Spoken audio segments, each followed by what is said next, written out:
Olá pessoal, tudo bom?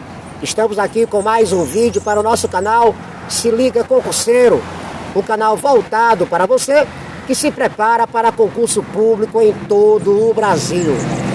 O vídeo de hoje é sobre Geohistória do Piauí, um estado localizado no Nordeste brasileiro, mais precisamente no meio norte do Nordeste brasileiro.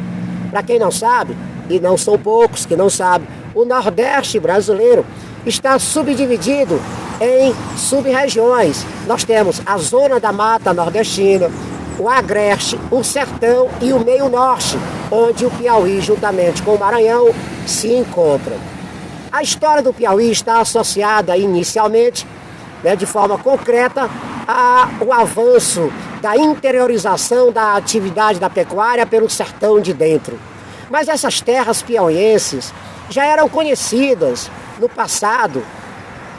Ali, só para a gente citar aqui um exemplo, lá para os anos de 1571, Nicolau Rezende, o português, que conseguiu se salvar juntamente com outros, de um naufrágio na costa do Maranhão, chegou à região do Delta, vivendo alguns anos entre os índios tremembés.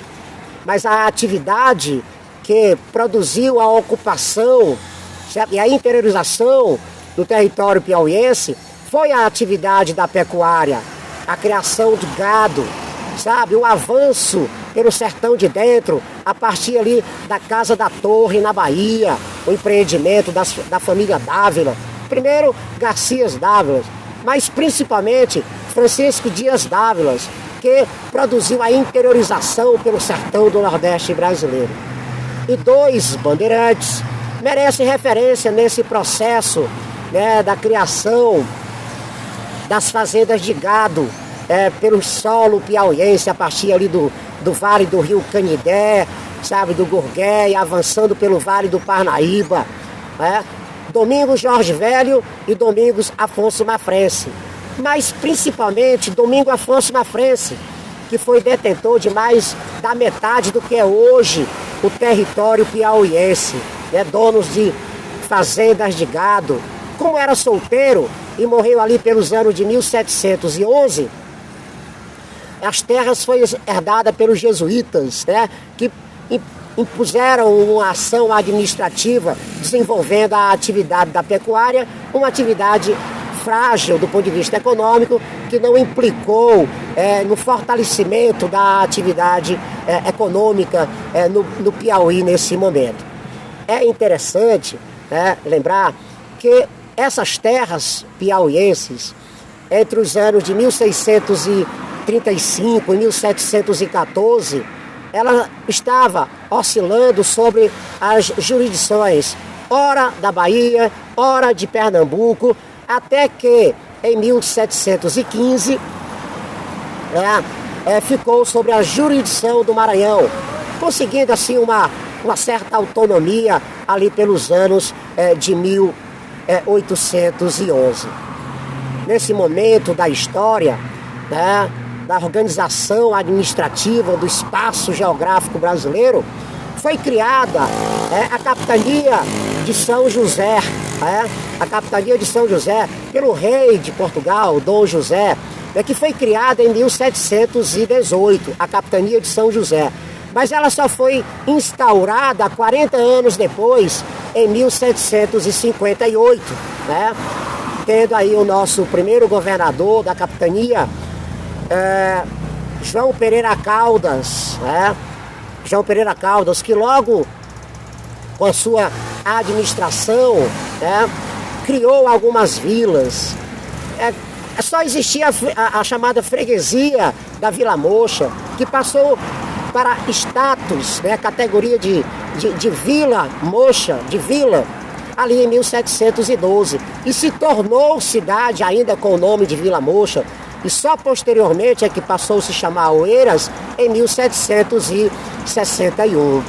Mas além de Oeiras, outras vilas foram criadas nesse momento da história. Hoje as mais antigas cidades do estado do Piauí, Valença, Marvão, Campo Maior, Parnaíba, Gerumênia e outras cidades, elas surgiram como vila passaram a ser cidades tendo a atividade da pecuária, nesse momento, a atividade econômica mais importante, né? Melhorando aí a administração pública, né?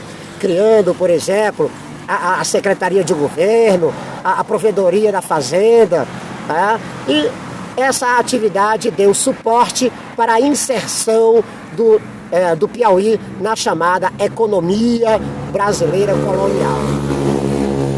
Mas o tempo passou, e outro fato que é sempre lembrado em provas de concurso público a nível de estado é falar do presidente da província do Piauí, José Antônio Saraiva, ou conselheiro Saraiva.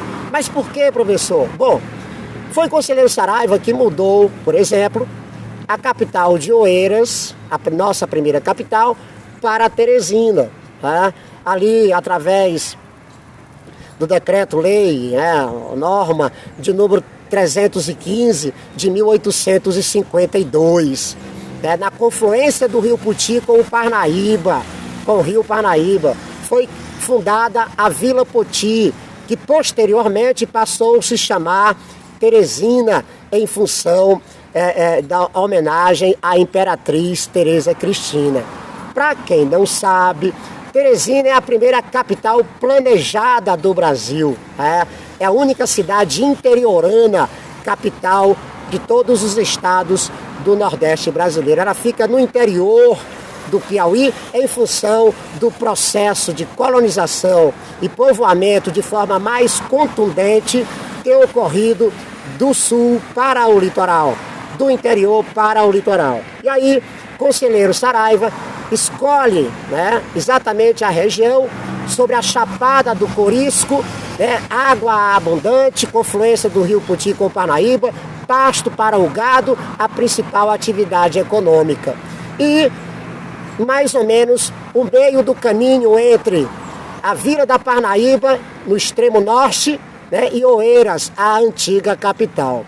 Então a situação geográfica foi um fator preponderante para a escolha de conselheiro Saraiva de Teresina vir ser a capital do estado do Piauí, fundada em 1852. É uma cidade planejada, professor, por quê? Porque nós temos as ruas cortando no sentido leste-oeste e outras no sentido norte-sul, tendo como marco zero a Igreja do Amparo, em frente ali à Praça da Bandeira no estado do Piauí. A Igreja Nossa Senhora do Amparo é o marco zero de Teresina, e a partir desse ponto as linhas das ruas sendo traçadas. Beleza, pessoal? Piauí, sabe, um estado que ao longo de sua história, do ponto de vista econômico, nós não podemos deixar de falar do chamado do ciclo extrativista. Foi a atividade do extrativismo vegetal que produziu o Piauí de hoje, do ponto de vista da história econômica. O extrativismo ao longo do século XX, no primeiro momento do século. Nossa, que canto bonito esse do pássaro aqui, estou deixando aqui. Olha só, no início do século, ali entre 1900 e 1915, 1920, vivenciamos aqui o ciclo da maniçoba, extremamente importante para a economia, para a produção da borracha. Quando o Brasil viveu o ciclo da borracha, o ciclo da maniçoba entre 1900 e 1920, e até a década de 1960, o extrativismo do babaçu e da carnaúba, extremamente importante para a economia do estado do Piauí, tanto que foi chamado de um ciclo do ouro verde, a exploração da palmeira de carnaúba, que produz o pó, a cera da carnaúba, a palha para produtos artesanal, cobertura de casa. O babaçu extremamente importante, do babaçu se aproveita tudo, mas é lógico, o babaçu foi muito mais importante no Maranhão, ainda é, do que no estado do Piauí. Mas o extrativismo vegetal moldou a economia do estado do Piauí. Tanto que nesse período, ali entre 1850 até 1960, com contingências históricas, a transferência, por exemplo, de Oeiras para a Teresina, que no popular fica na beira do Parnaíba, tá? Nós tivemos a criação da Companhia de Navegação Piauiense, né? Essa Companhia de Navegação Piauiense, que funcionou por quase um século, foi extremamente importante porque ligava as cidades portuárias, as cidades porto fluvial, né? Com a criação dessa companhia ali em 1858, logo depois da criação de Teresina em 1852, né? Porque ligava Teresina a Parnaíba, ligava Floriano a Teresina, e indo mais para o sul, ali pelos anos de 1911, nós tivemos de Santa Filomena até Floriano.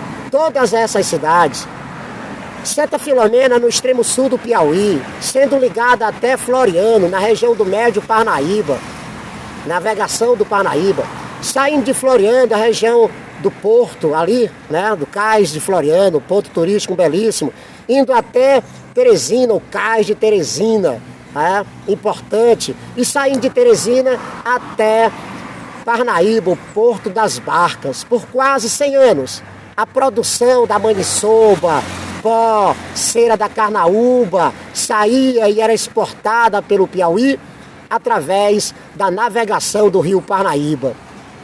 Foi extremamente importante, produzindo o crescimento econômico dessas cidades ligadas pelo rio Parnaíba. Mas em função da política de JK, né, a opção pelo rodoviarismo, a construção da barragem de Boa Esperança, a usina hidrelétrica Presidente Castelo Branco, né, praticamente não, encerrou, né, acabou com a navegabilidade do rio Parnaíba, né, o sistema, essa modal de navegação fluvial já estava em queda, em função do colapso econômico, principalmente do extrativismo vegetal. E aí temos o fim, né, da Companhia de Navegação do Rio Parnaíba e o uso do Rio Parnaíba no seu processo de transporte de pessoas e mercadorias. Sabe, eram muitas as embarcações movidas a vapor, transportando mercadorias e pessoas. Saía do Piauí produtos vegetais, óleos vegetais, couro, tudo pelo rio Parnaíba, exportando, né, para outros países e estados brasileiros. E entrava pelo rio Parnaíba, com a sua navegação, manufaturas de toda ordem. Ok, pessoal?